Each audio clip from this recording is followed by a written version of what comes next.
선화목자교회 주일 일부 예배에 오신 모든 성도님들을 주님의 이름으로 환영합니다. 이제 곧 예배가 시작됩니다. 옆 사람과의 대화는 삼가주시고 기도로 예배를 준비해 주시기 바랍니다.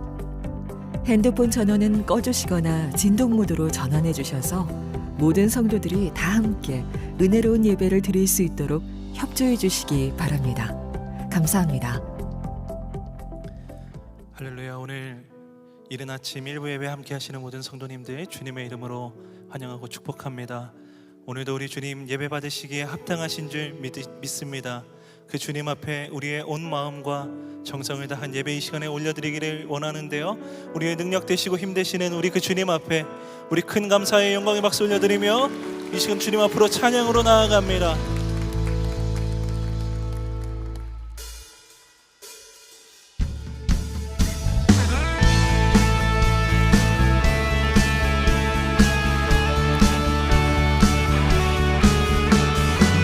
영광과 능력의 이름 우리 주 예수 그리스도의 이름을 찬양합니다. 영광의 주님 찬양하세요. 영광의 주님 찬양하세요.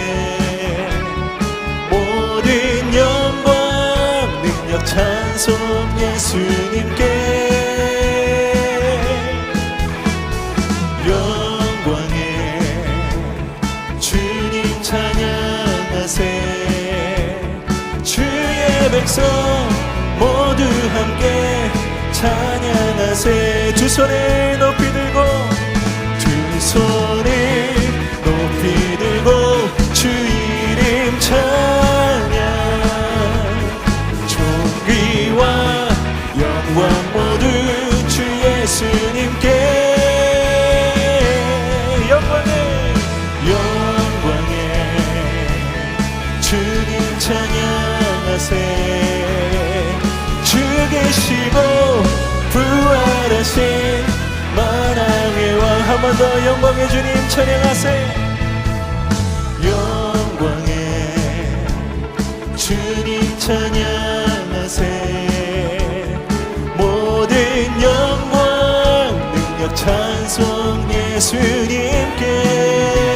영광의 주님 찬양하세. 주의 백성 모두 함께 찬양하세. 두 손을 높이 들고, 두 손을 높이 들고 주 이름 찬양. 존귀와 영광 모두 주 예수님께.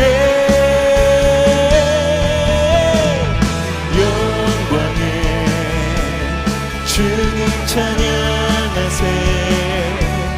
주 계시고 부활하신 만왕의 왕. 두 손을 높이 들고, 두 손을 높이 들고 주 이름 찬양. 존귀와 영광 모두 주 예수님께.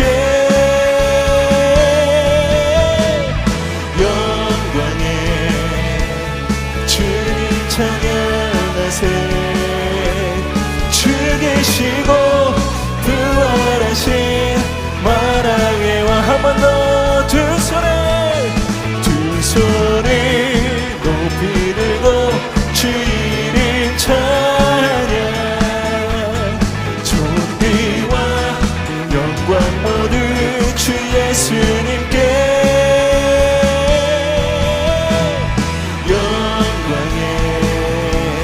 주님 찬양하세. 주 계시고 부활하신 만왕의 왕. 죽으시고 부활하신, 주 계시고 부활하신 만왕의 왕. 주 계시고 부활하신 만왕의 왕.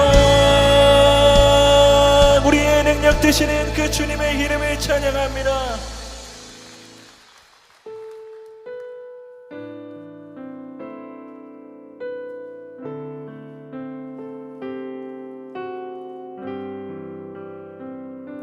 하나님 어린 양 그 독생자 예수, 하나님 어린 양 독생자 예수, 날 위해 죽으신 주님,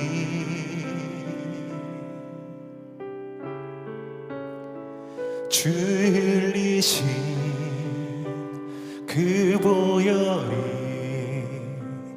나의 죄를 정결케 하네. 내 영을 고치시네.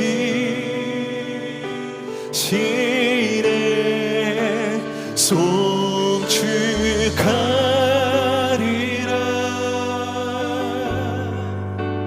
화목케 하신 주, 나의 모든 죄 깨끗게 하셨네.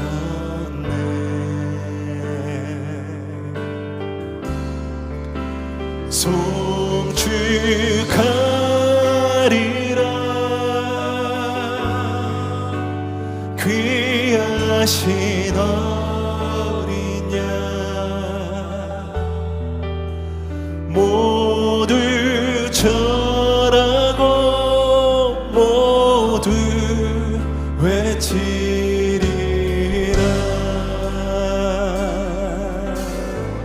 하나님 어린 양,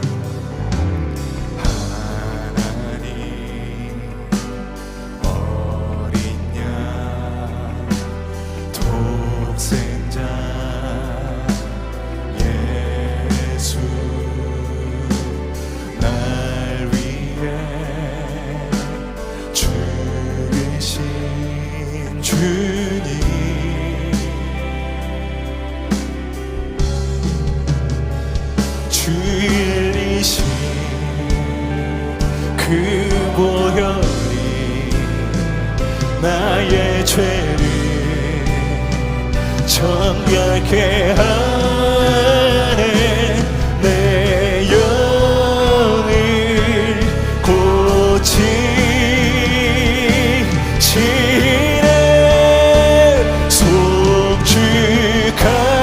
송축하리라. 화목케 하신 주, 나의 모든 죄 깨끗게 하셨네.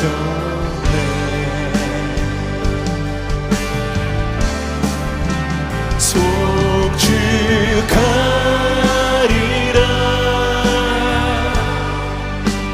귀하신 어린 양, 모두 절하고 모두 외치리라.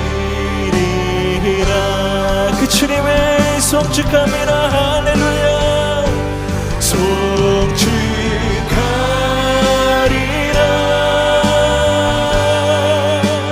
화목케 하신 주,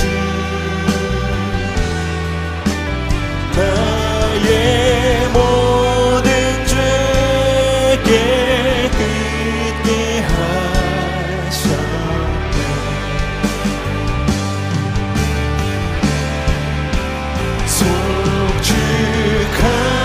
송축하리라. 귀하신 어린 양, 귀하신 어린 양, 모두 절하고 모두 외치리라. 다 주의 크신 이름 높이며 할렐루야. 다 주의 크신 이름 높이며 우리에게 행하신 위대한 일 감사세. 오 주의 신실하신 그 사랑 온 땅과 하늘 위에 계셔 홀로 영원하신 이름 다 주의 그 신이름 높이며 다 주의 그 신이름 높이며 우리에게 하신 위대한 일 감사하세 오 주의 신실하신 그 사랑 온 땅과 하늘 위에 계셔 홀로 영원하신 이름 찬양 성부 성자 성령 찬양 성부 성자 성령 성삼위 일체께 영원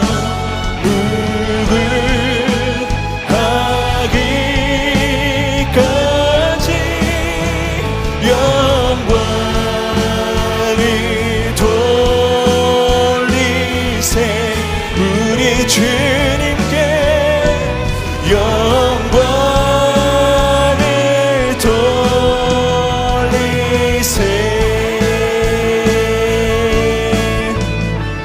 우리 그 성삼위일체 하나님 찬양받기 합당하신 주 이름을 찬양합니다. 내 영혼아 주님을 찬양하여라. 마음을 다하여 그 거룩하신 이름을 송축하여라. 내 영혼아 주님을 찬송하여라. 주님이 베푸신 모든 은혜를 잊지 말아라. 주님은 너의 모든 죄를 용서해 주시는 분, 모든 병을 고쳐주시는 분, 생명을 파멸해서 송당해 주시는 분, 사랑과 자비로 단장하여 주시는 분, 평생을 좋은 것으로 흡족히 채워주시는 분, 너의 걸음을 독수리처럼 늘 새롭게 해주시는 분이심을 잊지 말지어다. 할렐루야. 호흡 있는 자마다 여호와를 찬송할지어다. 아멘. 다 함께 사도신경으로 우리의 신앙을 고백하겠습니다. 나는 전능하신 아버지 하나님 천지의 창조주를 믿습니다. 나는 그의 유일하신 아들 우리 주 예수 그리스도를 믿습니다. 그는 성령으로 잉태되어 동정녀 마리아에게서 나시고 본디오 빌라도에게 고난을 받아 십자가에 못 박혀 죽으시고 장사된 지 사흘 만에 죽은 자 가운데서 다시 살아나셨으며 하늘에 오르시어 전능하신 아버지 하나님 우편에 앉아 거기로부터 살아있는 자와 죽은 자를 심판하러 오십니다. 나는 성령을 믿으며 거룩한 공교회와 성도의 교제와 죄를 용서받는 것과 몸의 부활과 영생을 믿습니다. 아멘. 모두 자리에 앉으시겠습니다.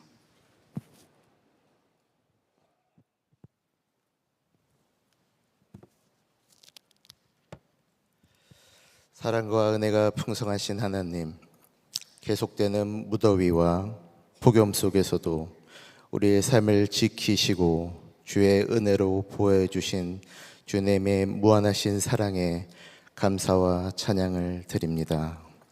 거룩한 주일 예배의 자리로 우리를 인도하셔서 찬양하며 예배하게 하시니 감사합니다. 한 주간의 삶 가운데에서도 우리의 완악함으로 주인 되신 주님을 모른 척하며 내가 주인 되어 세상의 즐거움과 탐심 가운데 살았음을 이 시간 회개하오니 우리를 불쌍히 여기시고 주의 보혈로 덮으사 정결케 하옵소서. 우리나라와 민족을 주님 손에 올립니다. 우리를 불쌍히 여기시고 긍휼을 베풀어 주옵소서.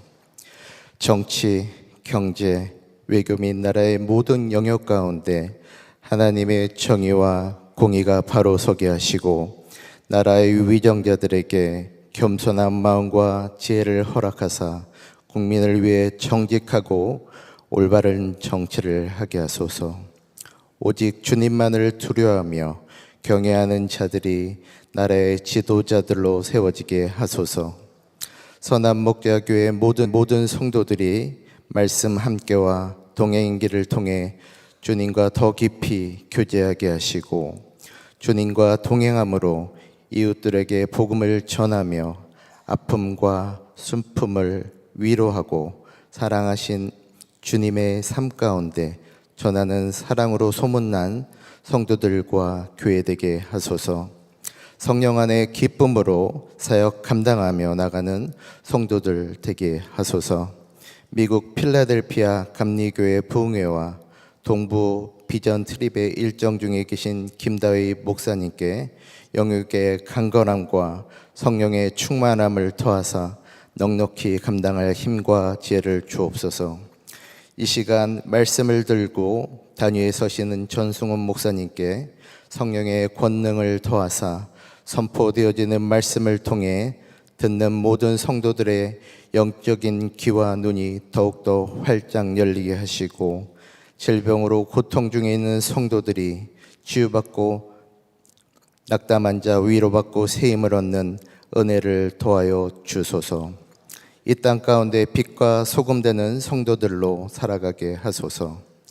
주님의 영광을 위해 찬양하는 찬양대원 모두를 축복하여 주시고 찬양의 모든 고백들이 주님께 연락되어지고 열매 맺는 은혜를 더하소서. 거룩하고 영광스러운 예배를 위해 소리 없이 섬기는 손길들을 기억하여 주시고 모든 삶 가운데 은혜와 축복을 더하소서. 예배의 시종을 주님께 의탁드리며 살아서 역사하시고 지금도 성령 우리와 함께 하시는 예수 그리스도의 이름으로 감사하며 기도드립니다.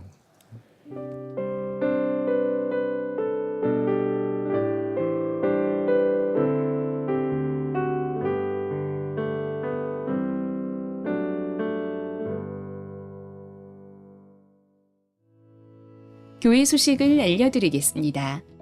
예수님의 사람 제자훈련 오리엔테이션이 오늘 오후 5시 글로리홀에서 있습니다. 이번 주 수요일 밴드와 속회를 개학합니다.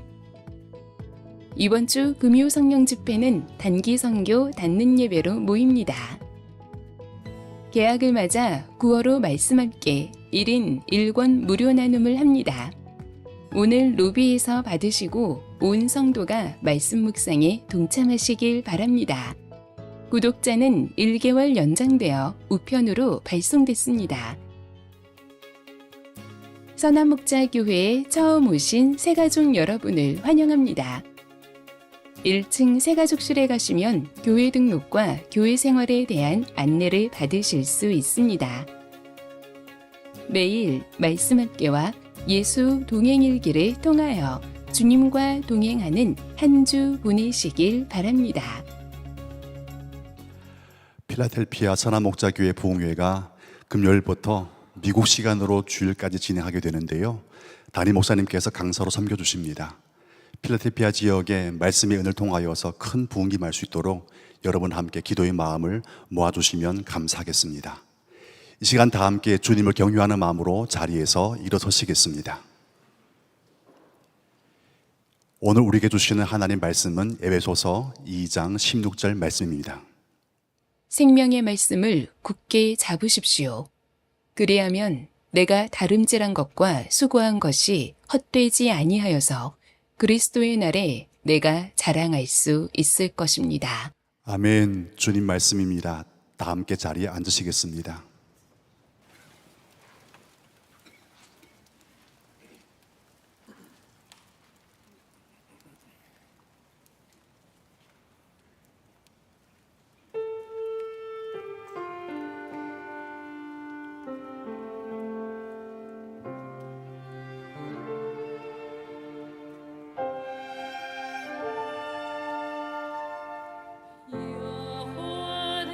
여호와는 나의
잔잔한 물가로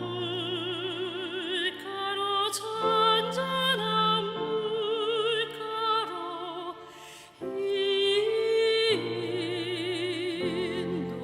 인도하시도다.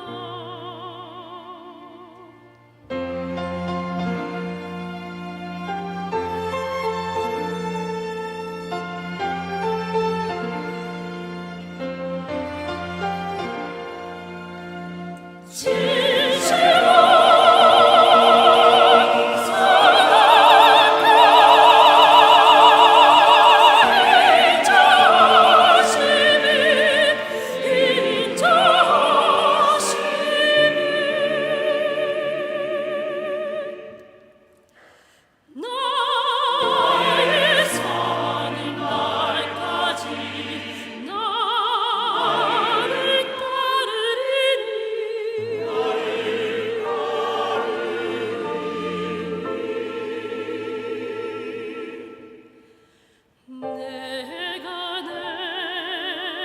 내가 여호와 전에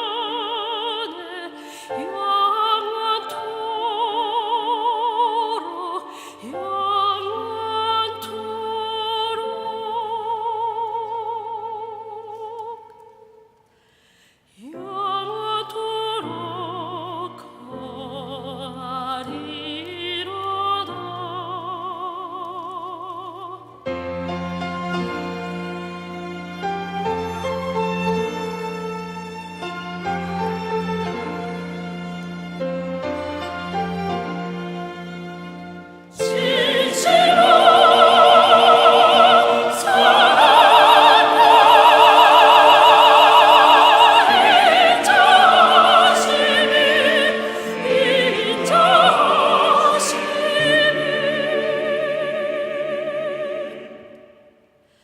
나의 사는 날까지 나를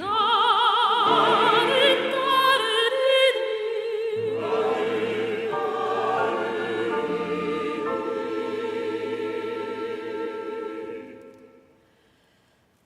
내가 여호와 전에 영원토록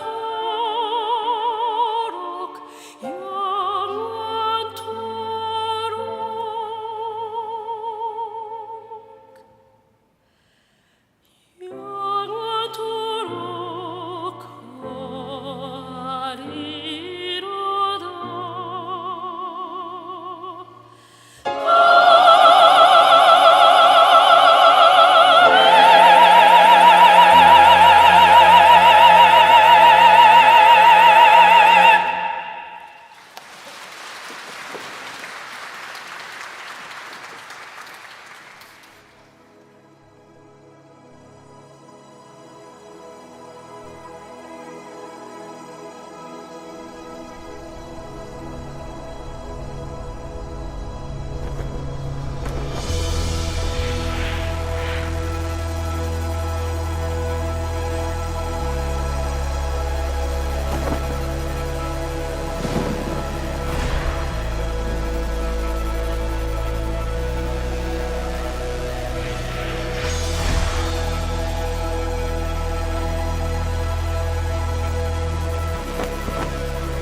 오늘도 예배를 사모하셔서 주일 일부 예배에 나오신 여러분 모두를 환영하고 축복합니다.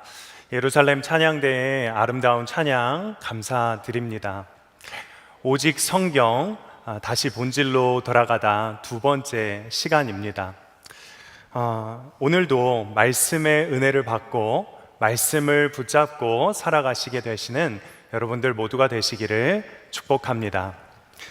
제 둘째 아들 승찬이가 5살 때쯤에 방 한켠에서 동전 하나를 주신 거예요. 그런데 그 동전을 줍고 나더니 그 동전을 가지고서 이런 이야기를 하는 거죠. 이걸로 젤리 사 먹으면 되겠다.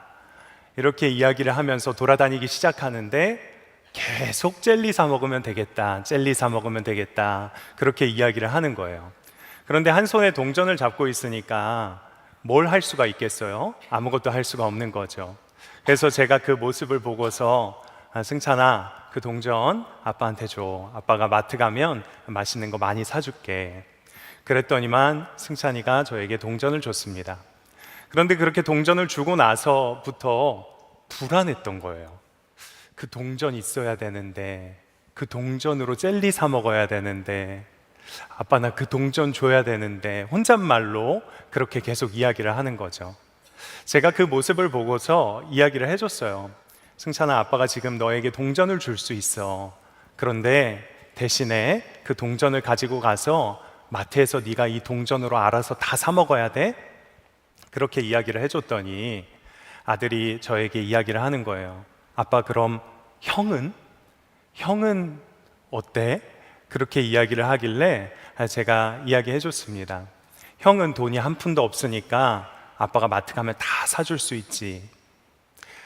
그 이야기를 마치니까 그때부터 동전을 달란 소리를 하지 않더라고요. 그 이야기를 하고 나서 제 마음 가운데 그런 생각이 들었습니다.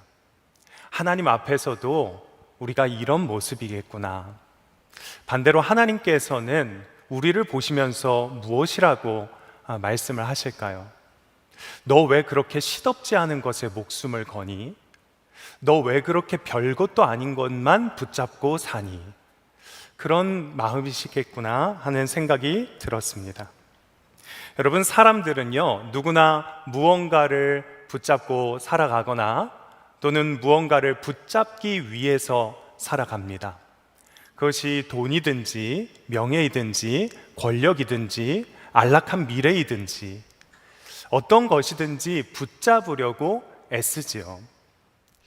요즘 젊은 세대는요, 파이어족이라는 말이 있다고 합니다. 은퇴를 조기에 일찍 하고 경제적인 자유를 누리면서 자기가 원하는 삶을 살고 싶은 것이 바로 요즘 사람들의 마음입니다.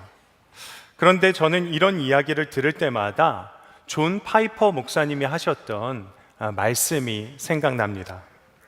이 목사님께서 한 번은 은퇴한 부부에 대한 이야기를 신문 기사에서 읽으신 거예요. 그런데 그 신문에는 이렇게 써져 있었습니다. 그 부부가 일찍이 은퇴해서 플로리다에 있는 별장에서 생활을 하면서 낮에는 요트를 몰고 또 바닷가에서 조개 껍질을 주스며 아름다운 인생을 보내고 있다는 것이죠. 그리고 신문 기사는 이 인생을 보면서 성공한 인생이다라고 써져 있었다는 거예요.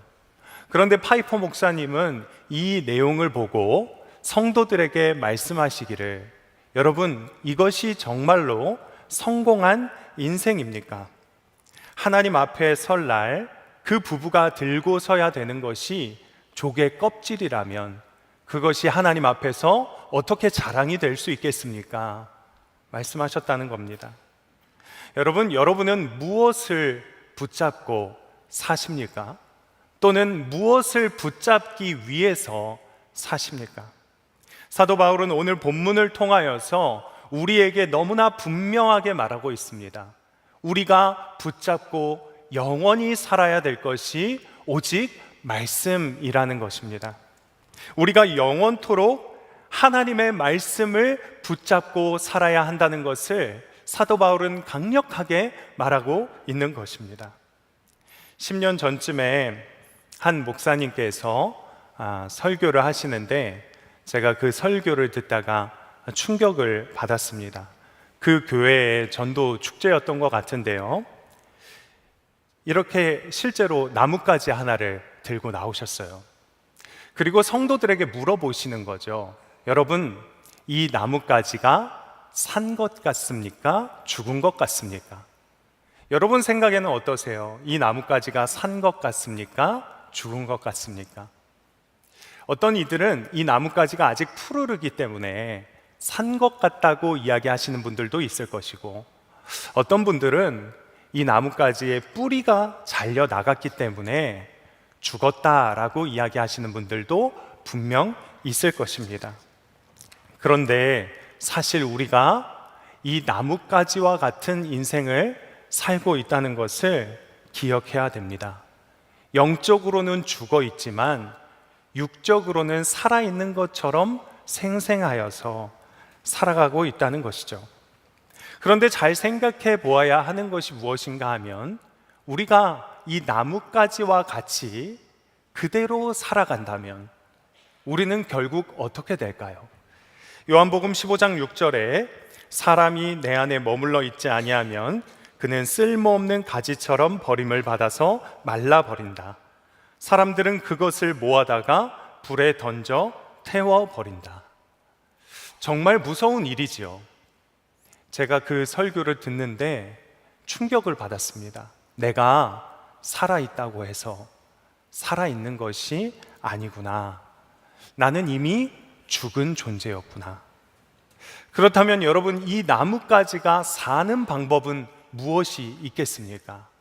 아무리 물을 부어 주어도 또 아무리 비싼 영양제를 맞춰 주어도 이 나뭇가지는 살 수가 없습니다.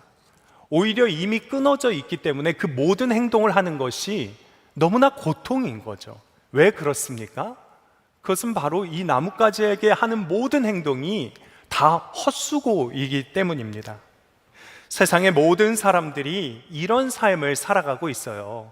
이런저런 것들을 붙잡으려고 노력하고 수고하고 열심히 다름질하지만 그 모든 것이 헛수고가 되는 인생을 살아가고 있다는 것입니다. 이런 가지와 같은 삶이 살아날 수 있는 방법은 단 한 가지밖에 없는데, 우리를 진짜로 구원해 주실 능력이 있는, 십자가의 능력이 있는 바로 말씀을 붙드는 수밖에 없다는 것입니다. 여러분, 지금 우리가 하나님의 말씀을요 마음껏 보고 묵상할 수 있는 것이 얼마나 큰 은혜입니까? 우리가 하나님의 말씀을 가까이 하고 싶어도 가까이 할 수 없었던 때가 있었다는 것이죠. 중세시대의 성경은 라틴어로 쓰여져 있었습니다. 일반 사람들은 라틴어를 읽지 못했어요. 뿐만이 아니라 인쇄술이 발달하지 않았고, 성직자들은 성도들이 성경을 읽는 것을 허용하지 않았습니다. 중세 카톨릭 교회는요, 교황과 공의회의 권한이 성경과 동등하거나 그 이상이라고 생각을 했습니다. 그래서 실제로 성경에 나오지 않는 면죄부, 그리고 연옥교리, 그리고 성인 숭배와 같은 것들이 강하게 주장되었습니다. 그러나 그때 수도사였던 루터가 오직 성경만이 신앙의 최종 권위라고 생각을 했습니다. 루터는 성경을 하나님의 말씀이기 때문에 성도들이 직접 보고 또 묵상할 수 있어야 된다고 생각했습니다.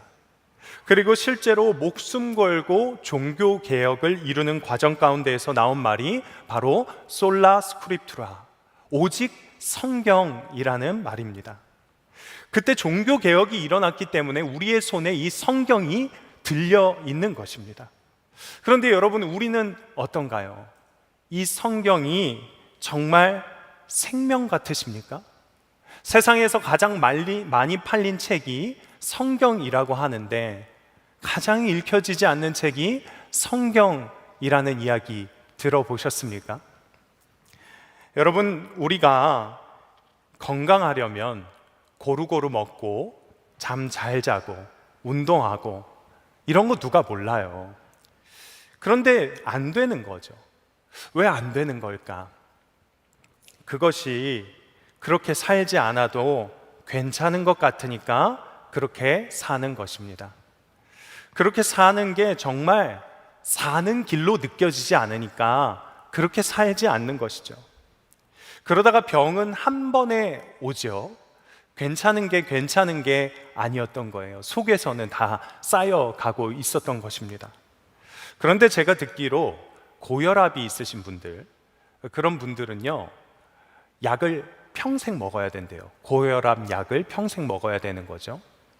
의사 선생님께서 매일 하루에 한 알씩 먹어야 됩니다. 먹지 않으면 큰일 납니다. 라고 이야기를 하니까 그 약을 매일 챙겨 먹는 거죠. 그런데 여러분, 성경은요, 성경에 있는 말씀은요, 우리가 실제로 많은 성도들이 성경 말씀을 고혈압 약보다 못하게 여기는 경우가 많이 있습니다. 성경을 삶과 무관하다고 느끼고, 또 어떤 이들은 성경을 또 하나의 정보라고 느끼기도 합니다.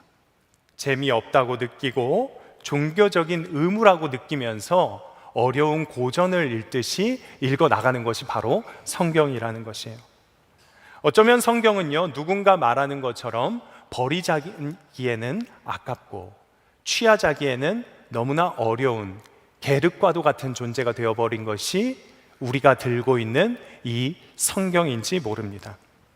체면이나 습관 때문에 성경이 중요합니까? 물으면 중요하지요. 그렇게 답을 하지만 그럼에도 불구하고 실상은 아닌 것이죠. 그런데 여러분, 성경은 정말 생명입니다. 여러분이 만약 죽음 앞에 서 있다고 생각한다면 여러분 무슨 말을 할 수 있을까요? 꼭 해야 되는 말을 하겠죠. 오늘 말씀을 쓴 사도 바울은요, 감옥 가운데 있었습니다. 그리고 그는 그 감옥 가운데에서 언제 죽임을 당할지 알 수 없는 지경 가운데 있었습니다.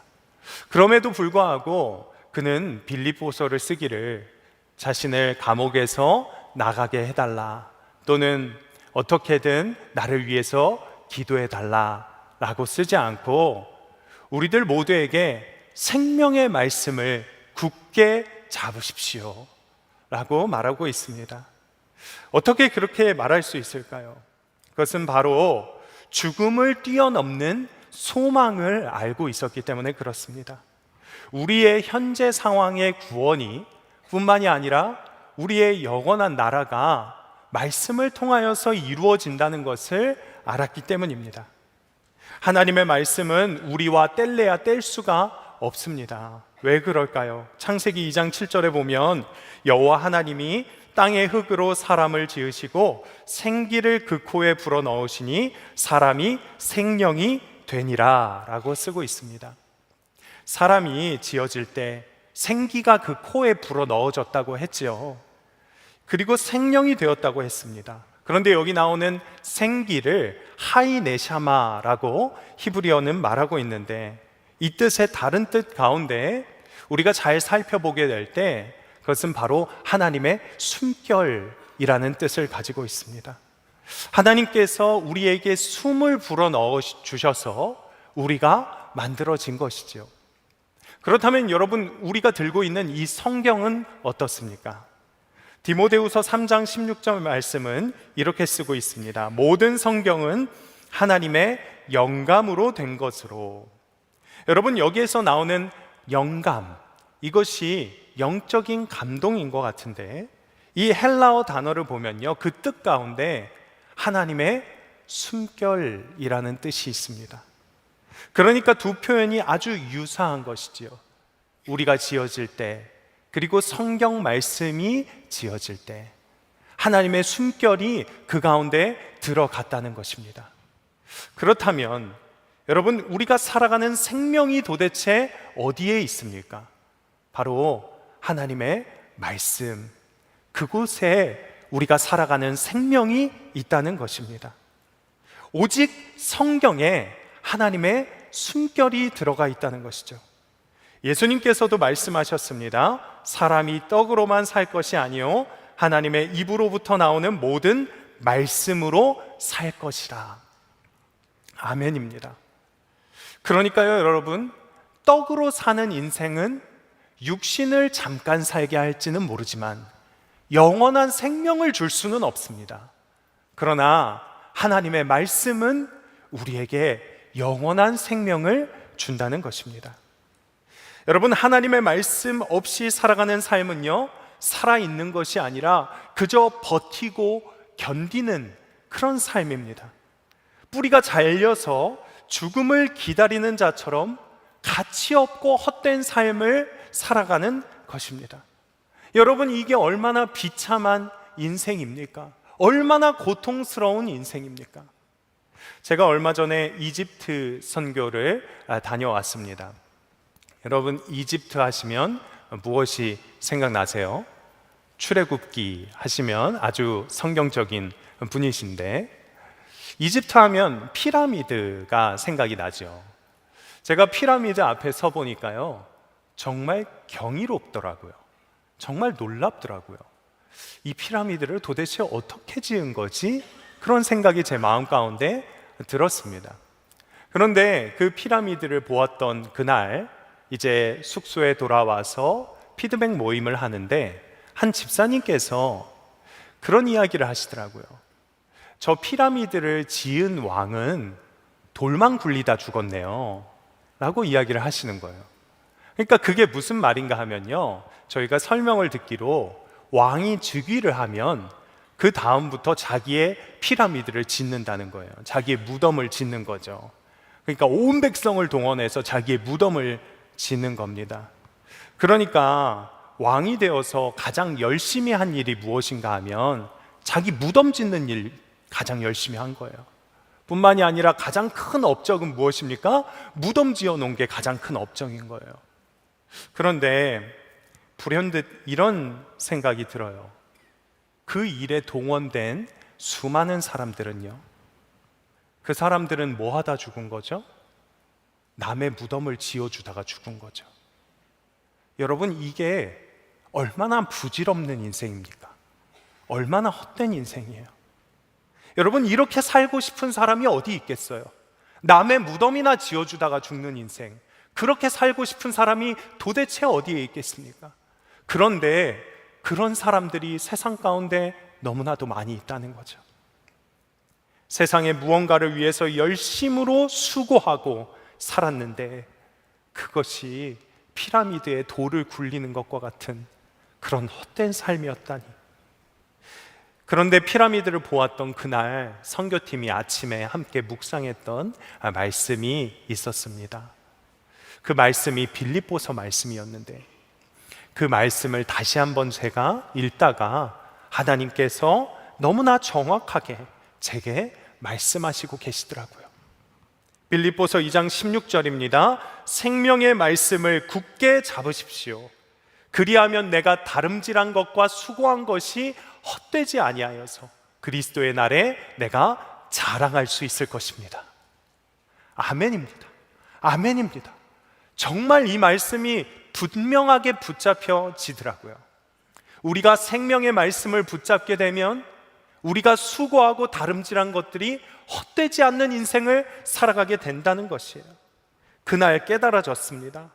선교의 일정을 보내면서요, 말씀을 붙잡는 시간이 없었으면 선교의 시간은 다 날아가 버리는 시간이 되었겠구나. 단기 선교 도중에 한 집사님께서 놀라운 고백을 하시더라고요. 저희가 선교 기간 동안에 빌립보서와 골로새서를 묵상했습니다. 그런데 여러분, 사실 이집트랑 빌립보서랑 골로새서랑 무슨 상관이에요? 아무런 상관이 없잖아요. 그런데 그 집사님께서 그런 말씀을 하시는 거예요.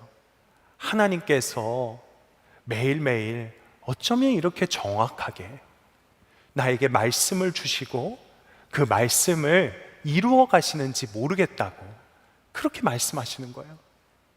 여러분, 어떻게 그럴 수 있지요? 어떻게 그럴 수 있습니까? 그 이유가 한 가지 있다면 그 집사님께서 그 말씀을 정말 하루 종일, 하루 온종일 생명처럼 붙들고 계셨기 때문이지요.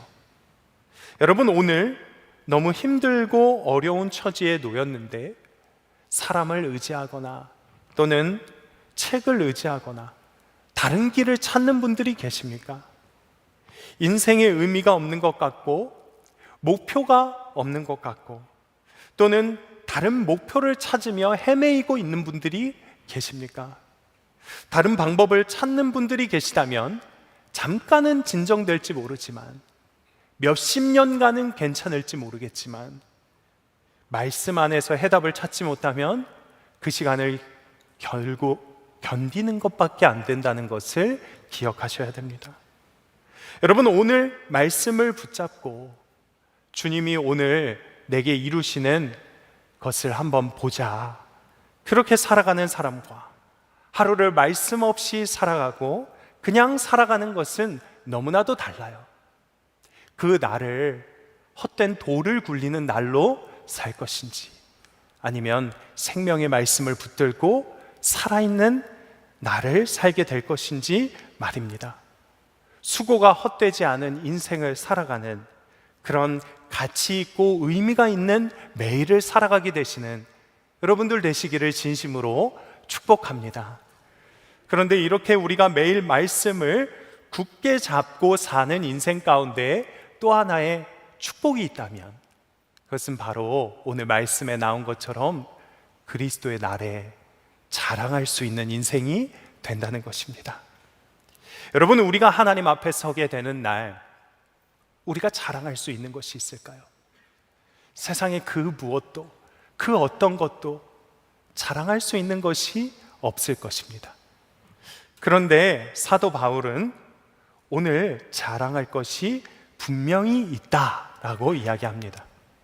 사도 바울에게는 그것이 바로 생명의 말씀을 굳게 잡은 자들, 그 사람들이 바로 나의 자랑이라고 그렇게 이야기를 하는 것입니다. 오늘 본문의 바로 앞절까지 말씀을 이어서 보면 이렇게 쓰고 있습니다.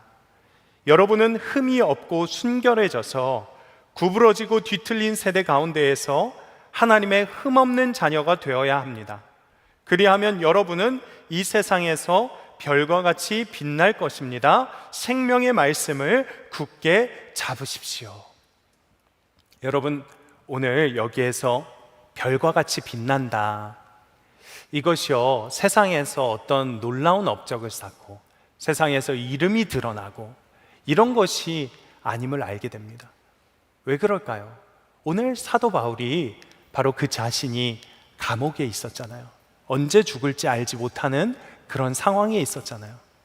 그렇기 때문에 사도 바울은 여기에서 별과 같이 빛나는 인생, 그 인생에 대해서 바로 하나님이 보시기에 별과 같이 빛나는 인생에 대해서 이야기를 하고 있는 것입니다. 우리가 구부러지고 뒤틀려진 세대 가운데 별과 같이 빛나는 인생이다. 그것은 도대체 무엇일까요?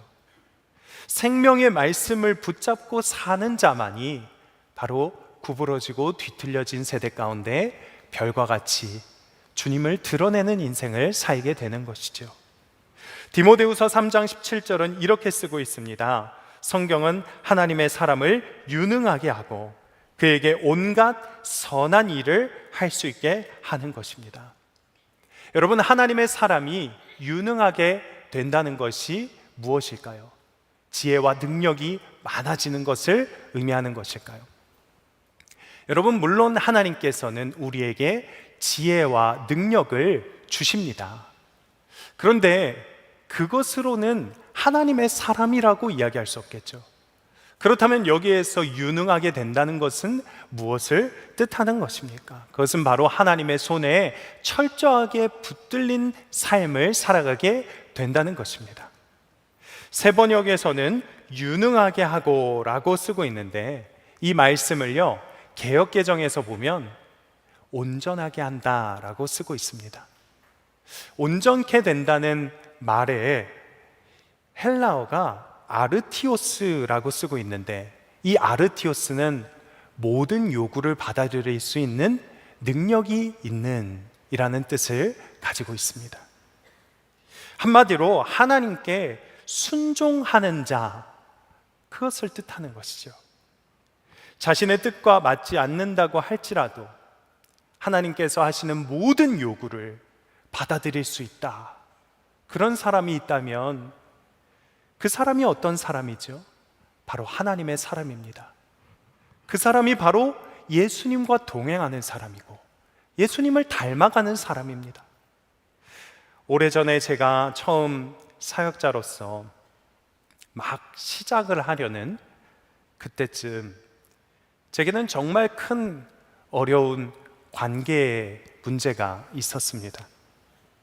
당시에 제가 사역자임에도 불구하고 오랜 시간 이어진 어려움 가운데 얼마나 그 사람이 미웠던지 죄된 마음이 점점 눈덩이처럼 제 마음 가운데 커지더라고요.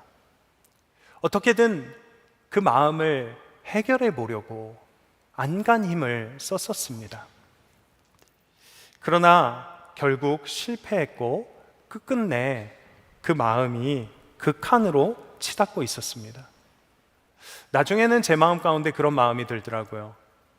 내가 사역을 그만둬야 되겠다. 그리고 또 이런 마음까지 들었습니다. 어떻게든 그 사람을 내가 죽여야 되겠다. 그런데 그 당시에 사역의 자리에서 저는 매일 성경을 읽어야 했습니다. 매일 아침마다 성경을 읽어야 했어요. 처음에는 사실 전혀 들리지 않았습니다. 그런데 성경을 접하고 읽어 나가야 하는 시간을 통하여서 하나님이 제 마음에 점점 균열을 내기 시작하고 개입하시기 시작하셨습니다. 그리고 결국에 하나님은 점점 더 제게 실제가 되셨어요. 그리고 십자가의 복음이 제 실제가 되었습니다. 그런데 그렇게 십자가의 복음이 제 실제가 되니 돌아보니까 세상에서 가장 무서운 사람이 누구인가 하면 나 자신이구나. 그것을 알게 되었습니다. 제가 그동안 얼마나 악한 마음을 품고 있었는지, 잘못된 마음을 품고 있었는지를 회개하게 되더라고요. 그리고 그 사람을 향한 용서의 마음을 넘어서 긍휼한 마음을 가지게 하셨습니다. 그런데 그것을 넘어서 그 사람을 사랑할 수 있는 마음을 제게 주시더라고요. 사실 저는 아직도 그때 제게 그런 마음이 부어졌다는 것이 너무나 놀랍습니다. 그 사랑의 마음이요, 제게로부터 나온 마음이 아니라는 것을 알았기 때문입니다. 저는 목회를 할 만한 자격이 있는 사람이 아닙니다. 그런데 주님께서 은혜를 주셔서 말씀을 통해 제 자신을 바꾸시고 회복시키셔서 주님이 원하시는 삶의 방향으로 이끌어 주시고 주님의 뜻을 이루어 갈 수 있는 삶을 계속 살아나갈 수 있게 열어주신 것입니다. 그때 제게 말씀이 없었다면 저는 어떻게 되었을까? 저는 이미 사역을 포기했을 것이고 지금은 더 이상 복음을 전하는 삶을 살지 않았을 것입니다.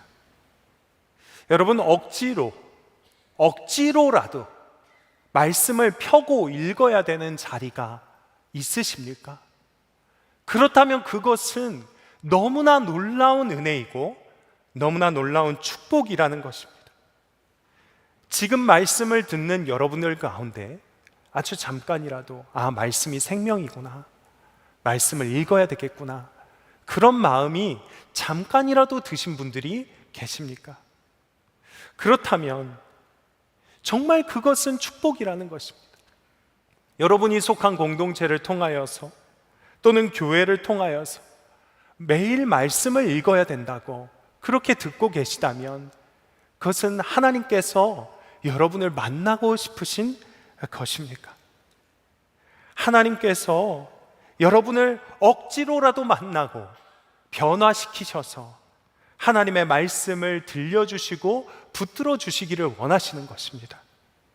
히브리서 4장 12절에 하나님의 말씀은 살아있고 활력이 있어 좌우의 날선 어떤 검보다도 예리하여 혼과 영과 및 관절과 골수를 찔러 쪼개기까지 하며 또 마음의 생각과 뜻을 판단하나니.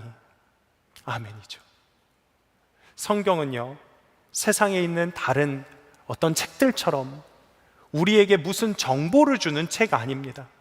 어느 정도 정보가 담겨 있는 것도 사실이지만 지혜가 담겨 있어서 성경을 읽으면 사업이 피고 모든 것이 형통하고 팔자가 피고 모든 것이 잘 되고 그런 것 아닙니다.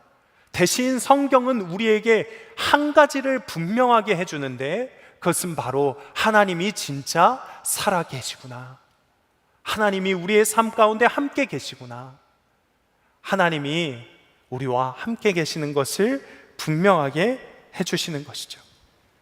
그러니까요, 여러분, 성경을 펼치고 읽는 것은요, 우리가 어떤 옛날에 써져 있는 고대의 지혜를 보는 것이 아니고요, 성경을 펼치는 순간 살아계신 하나님을 우리가 만나게 되는 것입니다.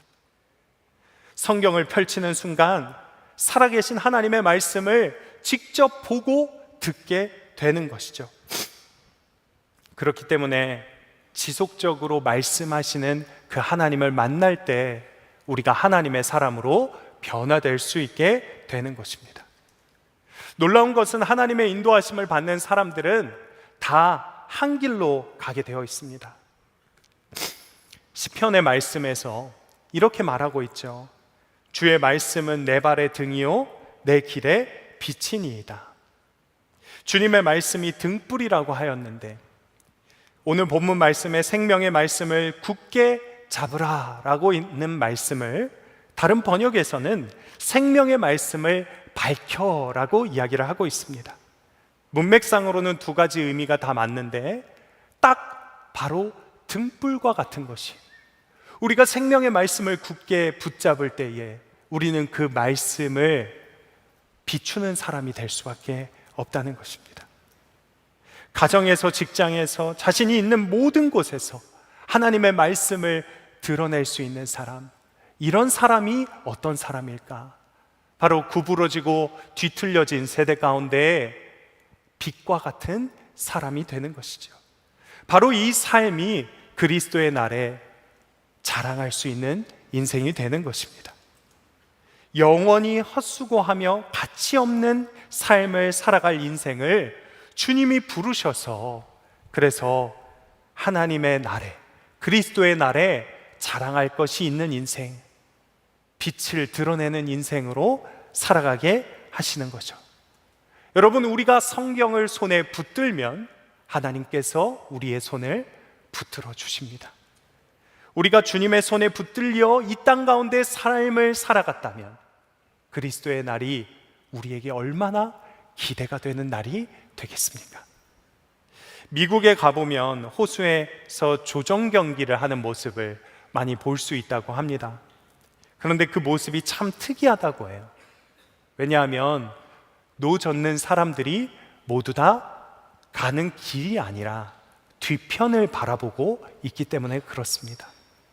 그런데 그 중에 한 사람만이 앞을 바라보고 있다고 해요. 그 사람을 콕스라고 하는데, 그러니까 노 젓는 모든 사람들은 어디만 바라보는 것입니까? 콕스만 바라보는 것이죠.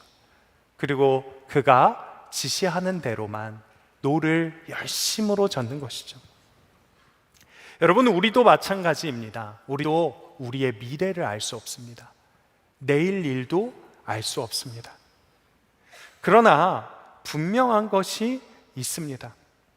그것은 바로 우리의 과거와 현재와 미래까지도 아시는 주님이 우리와 함께 계시고, 그 주님이 성경에 있는 말씀을 통하여서 우리에게 매일 말씀하시고 계시다는 것입니다.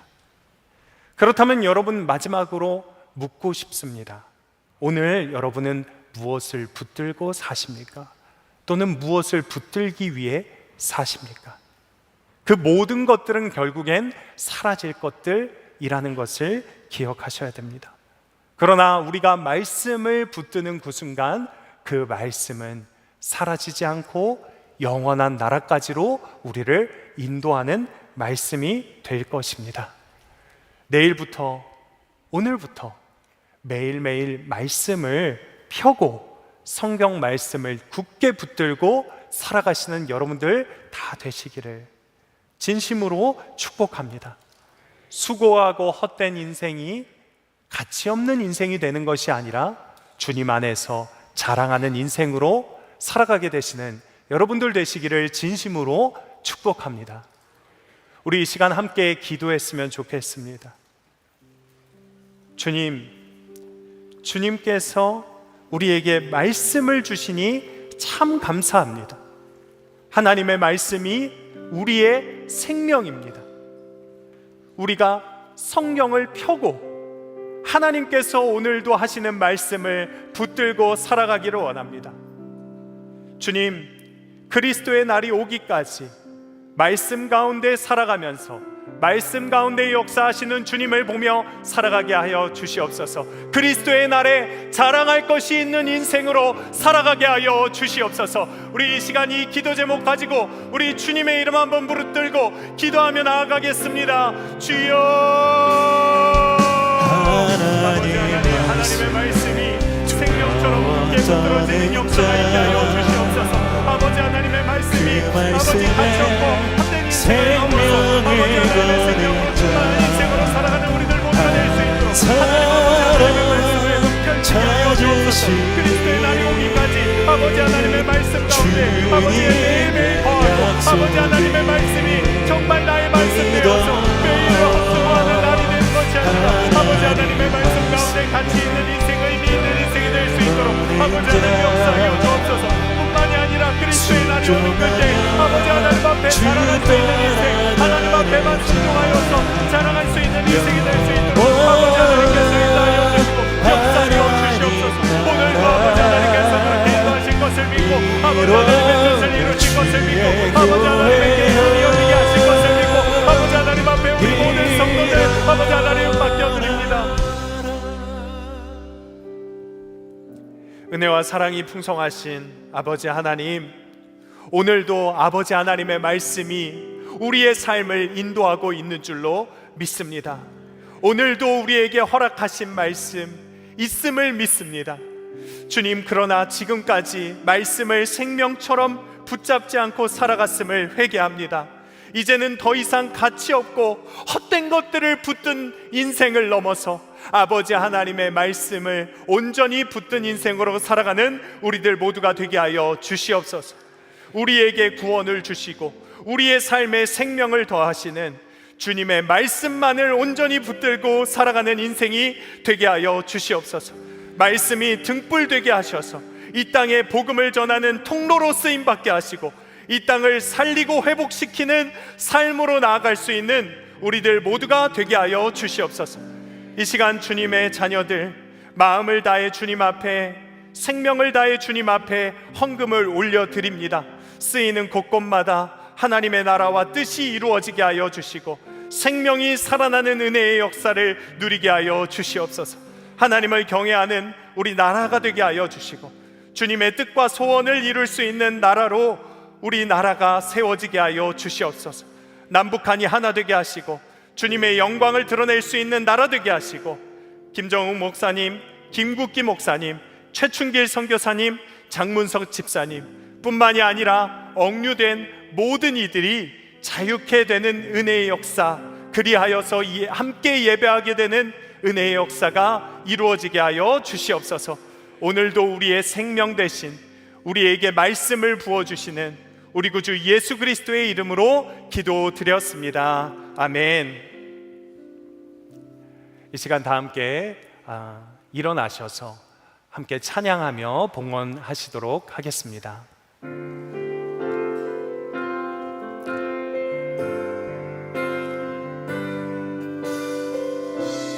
말씀 앞에서 경외함으로, 말씀 앞에서 경외함으로 주께 홀로 섭니다. 생명의 말씀 읽고 순종해 주를 예배합니다. 한 번 더 말씀 앞에서, 말씀 앞에서 경외함으로 주께 홀로 섭니다. 생명의 말씀 읽고 순종해 주를 예배합니다. 기록된 말씀 힘이 있어서 진리로 우리 거룩해 하며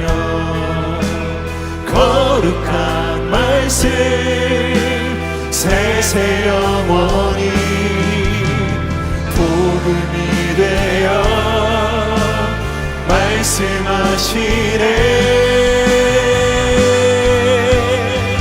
하나님 말씀에 두려워 떠는 자,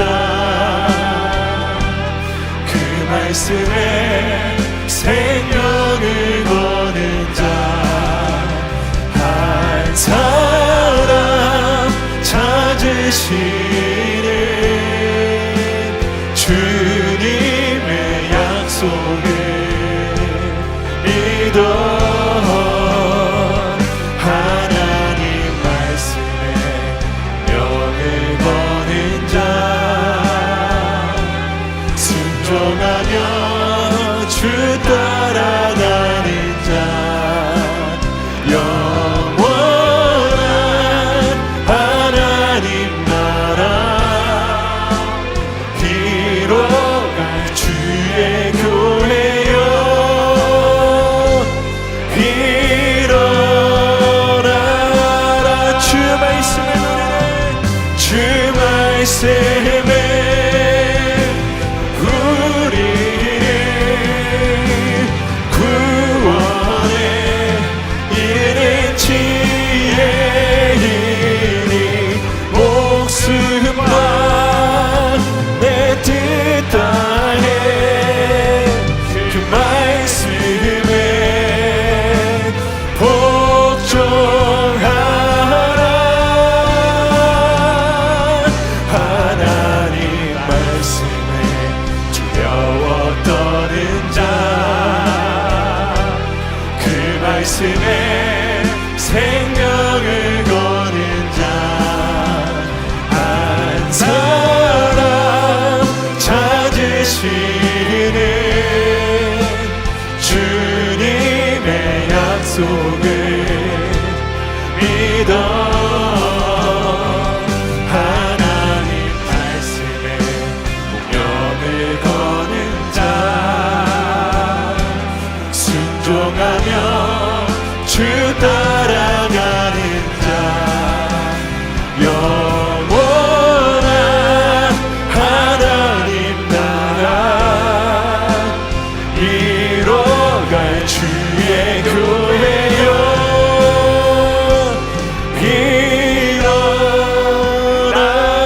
일어나라. 축도하도록 하겠습니다. 이제는 우리 구주 예수 그리스도의 크고 놀라우신 은혜와 하나님 아버지의 무한하신 사랑하심과 성령님의 교통감화 역사 인도하심이 오늘도 말씀을 생명처럼 여기고 그 말씀을 펴고 읽기로 결단하며 나아가는 모든 예배자들 위해 영원토록 함께 하시기를 축원하옵나이다. 아멘.